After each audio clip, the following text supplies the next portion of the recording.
আল্লাহর কোনো গুসা হবে, আল্লাহর মায়া হবে না। হাসর বাঁচরা করতে করতে একাকার হয়ে যাবে। আল্লাহ তার পয়গম্বরকে কুরআনুল কারীম তেলাওয়াত সেদিন শুরু করে দেবে। আর-রহমান আল্লামাল কুরআন, এত সুন্দর তেলাওয়াত যেদিন দেবে। ইয়াসিন আলিফ লাম মিম, আল্লাহু আকবার। যালিকাল কিতাবু লা রাইবা ফীহি হুদাল লিল মুত্তাকিন। এই মধুর তেলাওয়াত পয়গম্বর করতে করতে আমার আল্লাহ রাব্বুল আলামিনের অন্তরের মধ্যে মায়া লাগবে, রহম তৈরি হবে। এবার আল্লাহ রাব্বুল আলামিন নিজেই তেলাওয়াত শুরু করবেন। আল্লাহু লা ইলাহা ইল্লা হুয়াল হাইয়ুল কাইয়্যুম।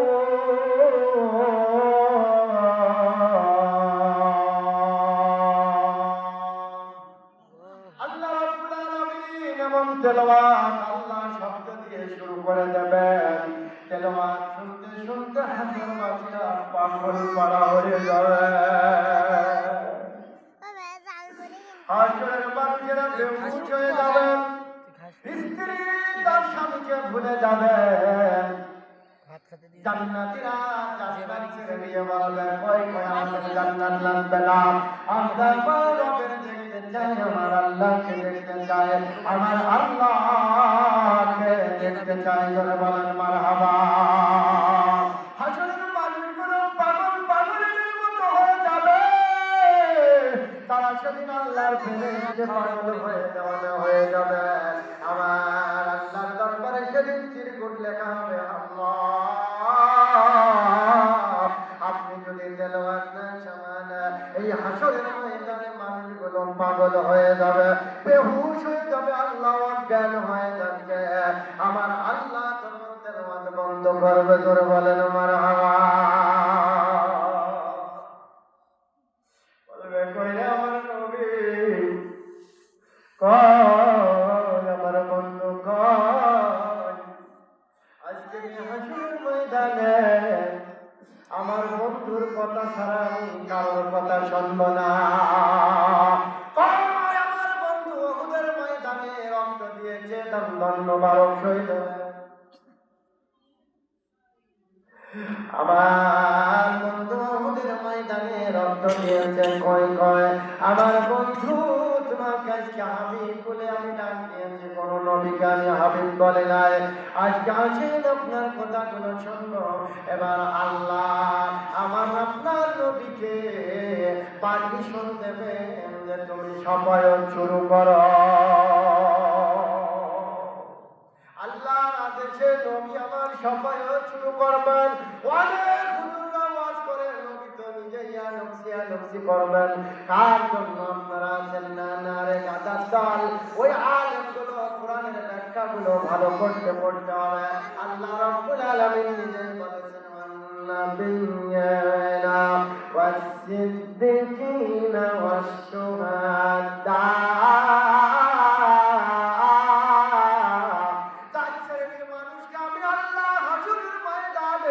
আমার আল্লাহর পারমিশন নিয়ে তারা সাফায়াত শুরু করবে। সর্বপ্রথম আমার আপনার বিশ্ব নবীকে আল্লাহ বলবে, পারমিশন শুরু করে দাও, সাফায়াত শুরু করে দাও।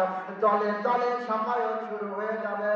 ওমর ফারুক রাদিয়াল্লাহু তাআলা আনহু এই আয়াতে কারিমা নাযিলের পরে বললেন, ইয়া রাসূলুল্লাহ, ইয়া হাবিবাল্লাহ, আপনি তো সাফায়াত শুরু করবেন, আপনার পরে যখন আর কোনো নবী থাকবে না, আপনার পরে আমরা সাহাবায়ে কেরাম থাকব। ইয়া রাসূলুল্লাহ, আমাদের পর থেকে কিয়ামত পর্যন্ত হাজার হাজার লক্ষ লক্ষ বছর চলে যাবে, কেমনে সাফায়াত হবে, তারা কেমনে সাফায়াত পাবে?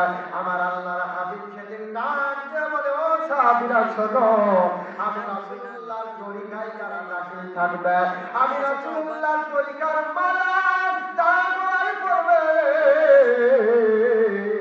আমি রাসূলুল্লাহর প্রেম যাদের অন্তরে থাকবে রে, আকাশের মধ্যে যদি লক্ষ লক্ষ তারকা থাকে আর একটা তারকার মধ্যে যদি একটা চন্দ্র থাকে, তাহলে ওই চন্দ্রকে সাহাবায়ে কিরাম দেখা যায় কি যায় না? সাহাবায়ে কিরাম বলে ইয়া রাসূলুল্লাহ, অবশ্যই দেখা যায়। বলে আমার উম্মতেরা ওইভাবে চমকাইতে থাকবে, নূরে নূরান্বিত থাকবে, আমি রাসূলদের দেখে দেখে এক জায়গা থেকে সব সাফায়াত পেয়ে যাবে। আমার সাহাবায়ে কিরামের যুগ চলে যাবে, নবীদের যুগ চলে যাবে, সিদ্দিকীনদের যুগ আসবে, সিদ্দিকীনদের যুগ, তাবেঈনদের যুগ চলে যাবে। তারপরে যেমন 2025 সাল চলে যাচ্ছে, 26 সালের মধ্যে কারারে আল্লাহর ওলি আছে, কারারে সাদিকিন আছে। আল্লাহ রাব্বুল আলামিন অন্য জায়গায় বললেন, ইয়া আইয়ুহাল্লাযীনা আমানু ওয়া কুনু মা'আস সাদিকিন,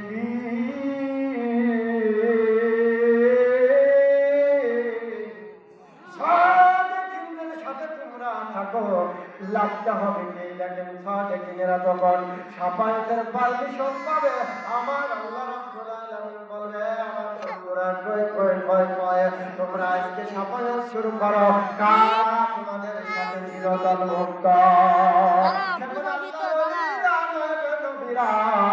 তারা শাফায়াত শুরু করে দেবে, মুজাহিদেরা এবং এক এক যুগের আল্লাহর সাদিকিন বান্দা যারা আছে তাদের সাথে আপনাদের থাকা লাগবে, তারা শাফায়াত শুরু করবে। এই জন্য লাইনের বাইরে বলে লাভ হবে না।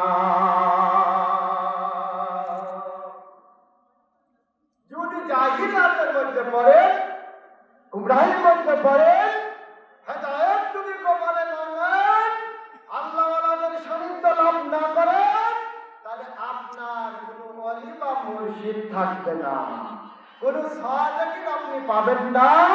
সেদিন তারাই আনছি করবে, আপনার কি উপায় হবে? এই জন্য আল্লাহর ওলিদের সোহবত আমাদের দরকার আছে না নাই? জোরে বলেন আছে না নাই? ওলি আল্লাহদের কাছে এখনো কাশফ রয়েছে, ওলি আল্লাহদের কাছে কারামতি রয়েছে, ওলি আল্লাহদের কাছে হাম রয়েছে, ওলি আল্লাহদের সামনে আল্লাহ জানাই করে বলেন সুবহানাল্লাহ।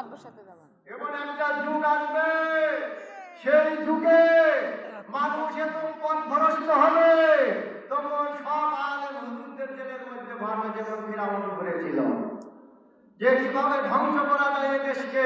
তাহলে আলেমদেরকে ফিরাউন বলল জেলের মধ্যে ঢুকাও, আর কিতাবাদিটা সব ধ্বংস করে দাও, হাফেজরা সব মারিয়ে দাও, আর আমাদের ফ্রি সেক্সের ব্যবস্থা করে দাও।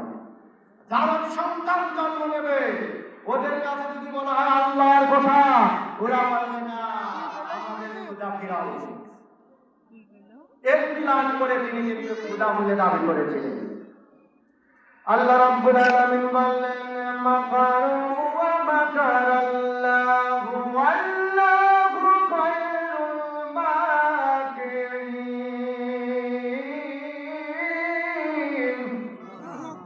আমার আল্লাহ বললেন, আমি ঢিল দিই কিন্তু ছেড়ে দিই না, সব ক্ষমতা শেষ, আমার আল্লাহর ক্ষমতার শুরু, খেলা শুরু করে বলেন মারহাবা।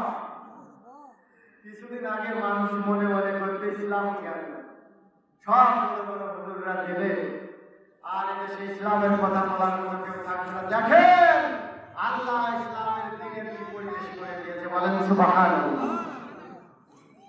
আল্লাহ রাব্বুল আলামিন বললেন যে আমি আল্লাহ ঢিল দিই কিন্তু ছেড়ে দিই না। এই স্বৈরাচারীরা শোনো, সাজ্জাদ আমার উপর অভিমান বানাইয়াছিল, ও বলে আমি আল্লাহ তোমার জান্নাতে যাব না, ফুলে ফলে কুমারীকে দিয়ে নদ নদী দিয়ে সাজাইয়াছিল, বালাখানা দিয়ে সুসজ্জিত করেছিল, আর আমার আল্লাহ বলে সাজ্জাদ জান্নাতে ঢুকবে, ওই গেটের মধ্যে বলে জান্নাত পড়ো।